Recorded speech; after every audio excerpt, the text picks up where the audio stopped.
so we're gonna clean Lauren's lips off. So Lauren has been, has had numbing cream on for about 45 minutes. The other option we have for numbing would be like a nerve block. With those, I put in lidocaine and inject your supraorbital and your mental nerves. And so you get completely numb for that. Kind of like when you're at the dentist. The only downside of that is you typically stay numb for an hour or two. So Lauren is gonna go here to going out to dinner with friends. So we chose to use the numbing cream on her. That's also very, very effective. Lauren has had lip injections in the past, and so I know she tolerates them very well with the numbing cream. If someone is at all hesitant about the pain, because the lips are very spicy, that's a very innervative part of your body. So if you're at all hesitant about the pain, then I definitely recommend the nerve block. I just give you a nerve block, you're numb like you're at the dentist, and you don't feel a thing. The nerve block itself is a little spicy, but it's pretty quick, and compared to feeling the lip injections, much more minimal. So we're gonna start out, I'm gonna split a syringe of Restylane D5 for Lauren's lips and her smile lines, which are really minimal. Lauren has had lip injections in the past, so she's got amazing volume already in her lips. Her personal preference was just to get a little more, so that's what we're gonna do. All right, Lauren. You know what? I'm gonna give you this handy little tool to hold. And this is gonna hold this on your jawline right down there. This is gonna distract your brain from feeling what I'm doing. So your brain can only process so many inputs at the same time. So this helps with that. You're doing great, Lauren.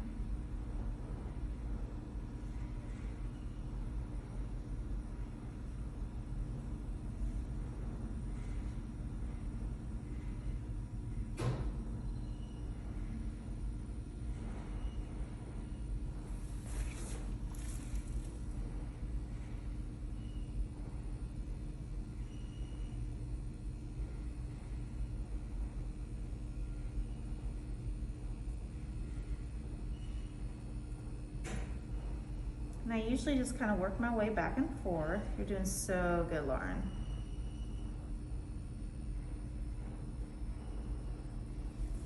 My favorite products for the lips, if you're wanting a little less volume, a little more of a natural look, Restylane Kiss is my go-to for lips. And if you're wanting a little more volume, then Restylane D5 is my go-to.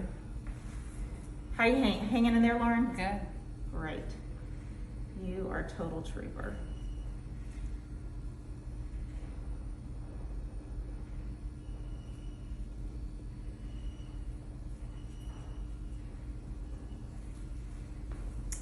Okay, so now let's switch hands on that. Perfect. All right. A little pinchy here.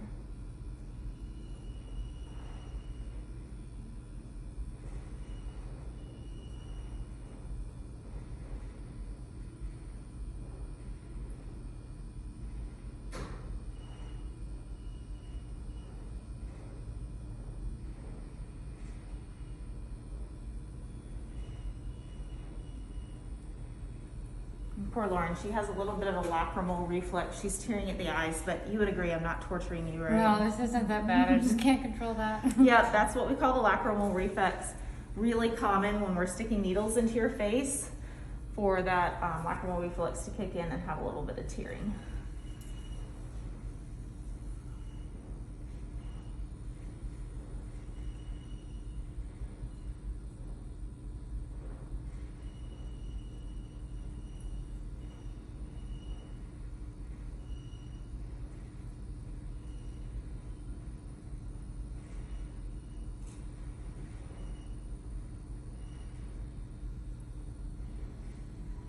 That's looking really, really good, Lauren.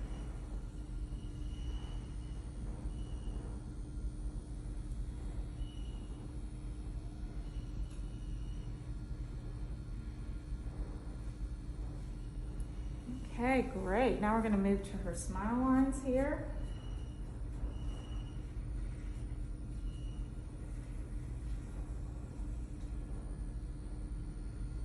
pinchy here. You're doing so good.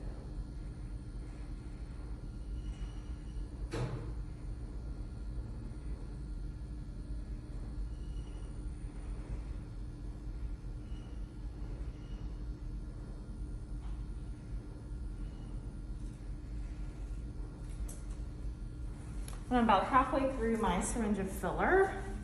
I typically switch needles just so that my needle stays good and sharp, which also helps decrease pain. I'm gonna switch needles here.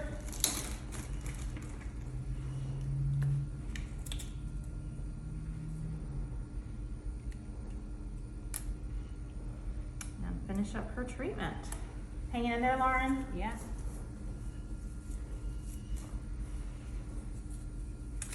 Your lips already look really, really good. The fun with the dermal filler is you have immediate gratification. You see the results immediately.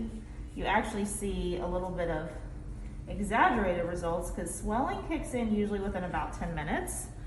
So after your treatment, if you go look in the mirror, your results are gonna look a little more exaggerated. All right, I want you to tilt way away from me, good. And Lauren's smile line on the left side is a little more exaggerated than on the right side, and that's really common. So I always call the sides of your face sisters and not twins, based on the side that you sleep on. Typically that side has a little bit more smile lines and sometimes marionette lines than your upside when you're sleeping. So my guess is, Lauren, are you a left side sleeper? Both actually. Both. Well, so for whatever reason, her left side has just a little more of a smile line. So I'm gonna circle back around to that side in a minute and work a little more on that. That's just water seeping down you.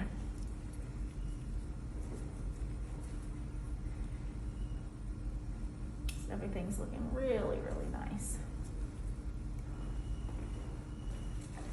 Okay, you can switch your little tool back over there.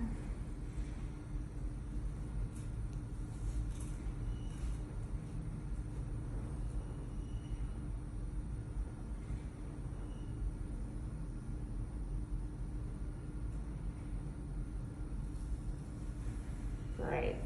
Okay, that looks so good. So I've got a tiny bit of filler left.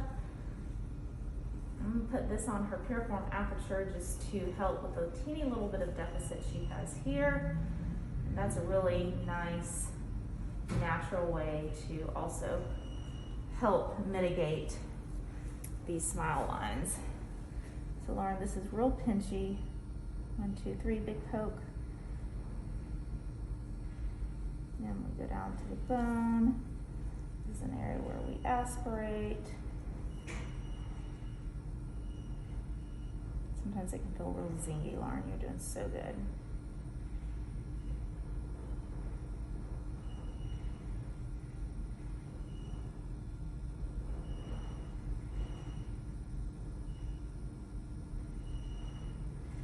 I'm putting about 1.5 cc's here.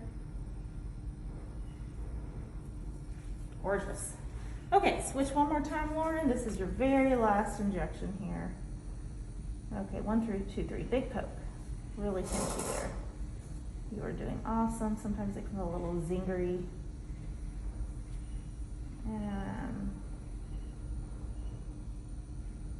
that's so good.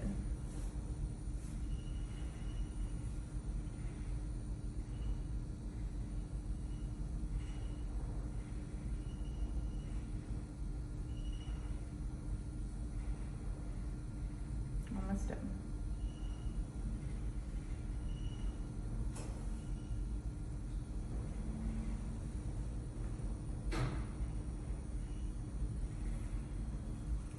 Wow, that looks amazing, Lauren.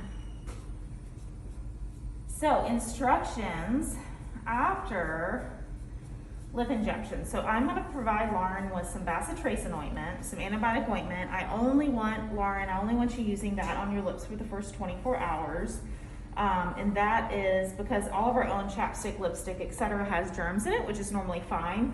but we've created a little entry site, so we want to avoid putting anything with bacteria on that site for about 24 hours while that heals. So just use the antibiotic ointment that I provide you with on your lips and keep your face clean. I often recommend if you have any filler on your face, we're gonna wipe down her phone before she leaves, so that all of our phones obviously have a lot of germs on them, so that that's germ-free. So the idea is for the first 24 hours, just keep your face clean, keep anything with bacteria away from those sites, and they'll heal up beautifully. The lips, I find, are pretty tender after you've gotten injections, so I definitely recommend taking either some Tylenol or ibuprofen. You can take those according to the instructions on the bottle, but typically every 6 hours around the clock, just to abate that tenderness you feel for a couple days, usually after lip injections. And the hardest part to get through for lip injections is the swelling. The swelling's the worst for the first 48 hours, and then by 1 week it's typically gone. So if you're real concerned about the swelling and being out and about, I would usually recommend if you can lay low for a couple days, like on a weekend, maybe be injected on a Friday, and by Monday the worst of your swelling will definitely be gone, and you'll be good to go. So those are the general post-procedure instructions, and you did great. Thank you. All right.